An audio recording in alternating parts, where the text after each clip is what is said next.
So first, I think, emotions are what make humans humans, and they're our spice of life. When you celebrate, it just feels good and you're excited, and it just feels good to have those positive feelings. When you're in love, just to have those emotions and feelings. And I'm kind of using those words interchangeable, emotions and feelings, because I think they're kind of the same. Um, but it's just emotions are like the spice of life, is what I would call the spice of life. um, but emotions don't always reflect reality.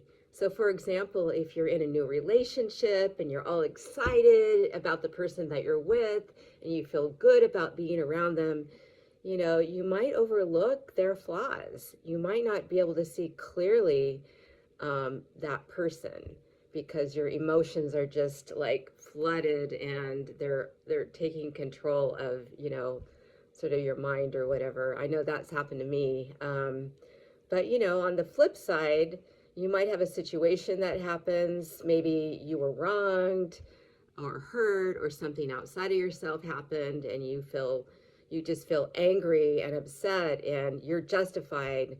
But in caught up of those emotions, you may not allow yourself to really see the full picture of what's actually going on.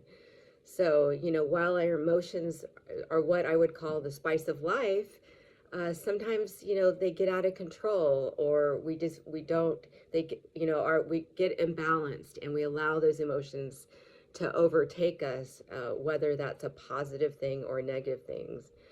And, our emotions can have a dark side, in that, they can drive us to despair if they get out of control, or cause us to be depressed. And, maybe we want to harm ourselves or harm others in that emotional downside. But I think it's important, that we accept and acknowledge those emotions, and that we process those emotions. If we don't process our emotions can get stuck in our bodies, and they can fester. We can try to stuff them down, but then what happens is they get stuck. And then maybe later on, we end up getting sick, or having some kind of an illness, or having some sort of weak area in our body. If you want to dive more into this idea of emotions getting stuck in your body and causing illness, there's a book called The Emotion Code. And so I would encourage you to check that out. The author, sorry, I forgot his name, but the author talks about how you can release those emotions. But in any case, I'm going to share another way to release emotions. So again, I just want to acknowledge that it's important to accept, to recognize, and to process those emotions so they don't get stuck in our bodies. And one way to process is from a tool that I got from Julia Cameron in The Artist Way. It's called Morning Pages, but I just called it a brain drain. But basically what you want to do is you want to get some type of notebook. This is different than a journal or a diary, something that you can just write out your thoughts every day, and just anything that comes to mind. This is not something that you're necessarily going to be saving or for others to see, but it's just a place for you to process and to release those emotions. So what you want to do is the first thing in the morning, or if you can't do in the morning, find some time in the evening, maybe before you go to bed, but I think the morning's best. And just get, something like this.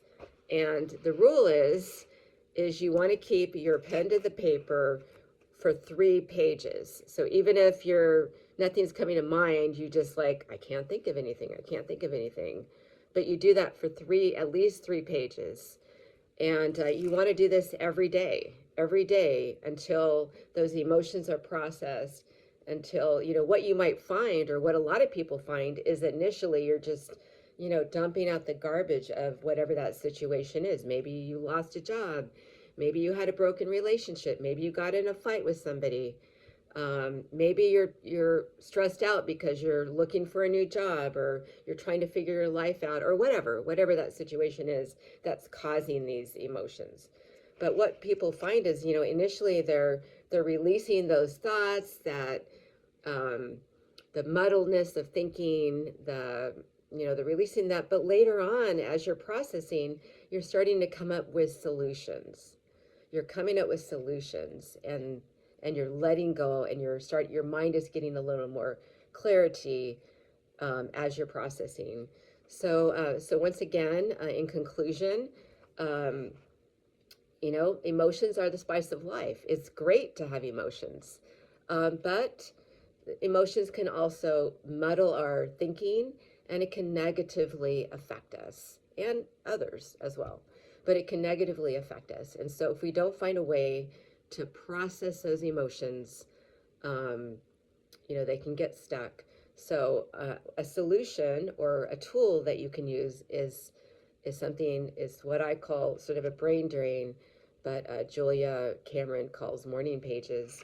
But in any case, it's this idea of writing out those emotions, writing out those thoughts in that situation that's coming, that you're dealing with. So anyways, I hope it works. I hope it's something that will help you. And thank you again so much for joining me in my channel. If this was helpful, like and subscribe. Thank you. All right, have a great day.